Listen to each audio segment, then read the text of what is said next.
Donc première question, évidemment, on parle de XR, mais quel pourrait être l'impact de cette technologie pour l'emploi et pour l'emploi dans notre pays? C'est la première question évidemment importante aujourd'hui, les talents. Alors je pense que c'est important sous deux axes en fait. Un, c'est des talents qu'on doit construire pour construire l'XR. C'est-à-dire que c'est un domaine qui est tout nouveau, c'est un domaine qui va générer beaucoup de chiffres d'affaires, beaucoup de richesses finalement pour un territoire. Et donc on a besoin des personnes qui vont la développer cette XR, cette réalité augmentée, cette réalité virtuelle, c'est quelque chose qui est essentiel. Premier aspect. Deuxième aspect, c'est plutôt dans les applications de la XR.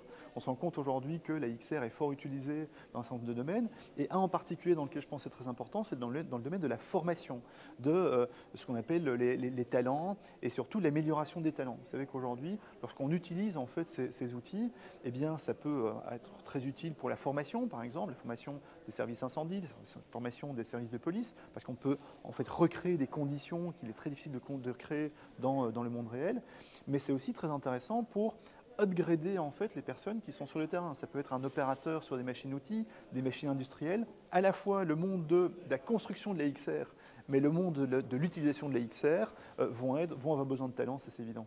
Et le point d'attention par rapport aux industries culturelles et créatives, on sait que le gaming, on a pas mal d'écoles qui travaillent là-dessus. N'y a-t-il pas moyen de construire un pont pour les amener justement sur une partie plus business, plus industrielle? Alors moi j'ai toujours défendu vraiment l'idée que le développement de profils qui savaient construire des jeux vidéo était quelque chose de très important. Alors pour deux raisons. On produit en fait énormément de talents qui savent construire des jeux vidéo en Belgique. C'est vrai du côté de Courtrai avec OWest, c'est vrai du côté du Hainaut, c'est vrai du côté de Jacquard à Namur.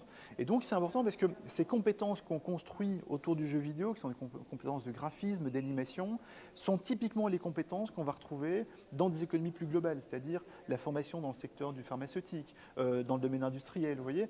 On doit maintenant aujourd'hui être en capacité de construire cette production de talents avec un vrai écosystème, c'est-à-dire qu'avec les entreprises, avec les sociétés qui à la fois utilisent ces technologies, mais aussi et certainement les entreprises qui les construisent. Et donc c'est un domaine d'opportunité vraiment important pour nous. Alors on parle de des futurs mondes virtuels, on parle du metaverse, mais ce metaverse évidemment a besoin d'interpolarité, certainement au niveau technique, mais aussi de régulation. Or, justement, il y a un momentum très important au début de l'année prochaine pour vous et pour la Belgique. Alors, très clairement, quand on parle de métavers, il faut bien faire comprendre à tout le monde que c'est quelque part une espèce de photocopie du monde réel dans le monde virtuel. Cet outil métavers est un outil qui peut supporter toute une série d'applications sécurisées, mais des applications publiques. Ça veut dire effectivement, par exemple, vous pourriez demain avoir votre permis de conduire réel que vous avez dans la poche, qu'on transpose dans le métavers. Ce monde en fait virtualisé, donc le monde du réel virtualisé, va avoir besoin de code, va avoir besoin de régulation qui respecte quelque part et la liberté d'un individu, mais aussi sa responsabilité. Et ça, c'est un travail sur lequel on est en train d'être très attentif, très impliqué au niveau belge, avec 2-3 projets importants. Le premier, c'est Europeum, c'est la construction d'une infrastructure blockchain souveraine. En fait, c'est se dire que toutes les applications blockchain, un peu de métaverse, qui auraient un impact sur la responsabilité d'une application sociétale, eh bien, pour avoir une infrastructure commune en Europe. Et un autre aspect qui pour nous est important, c'est l'identité d'un individu dans le monde virtuel. C'est qu'aujourd'hui, en fait, l'Internet a été construit de façon anonyme. Alors c'est une bonne chose, mais lorsqu'on a des applications qui nécessitent en fait la responsabilité d'un individu, c'est-à-dire signer un contrat, éventuellement acheter une maison sur Internet, ce genre de choses, avoir la garantie qu'un individu est bien qui il prétend être, c'est quelque chose qui est essentiel. Ce serait un outil en fait d'inidentification, d'information sur l'identité d'une personne, qui sera un outil optionnel, vous l'utilisez ou vous ne l'utilisez pas, mais qui pourra avoir différentes applications pour ramener cette responsabilité au monde virtuel. Ça va de l'achat d'une maison à la responsabilité de ce qu'on exprime en termes de fake news ou pas sur les réseaux sociaux.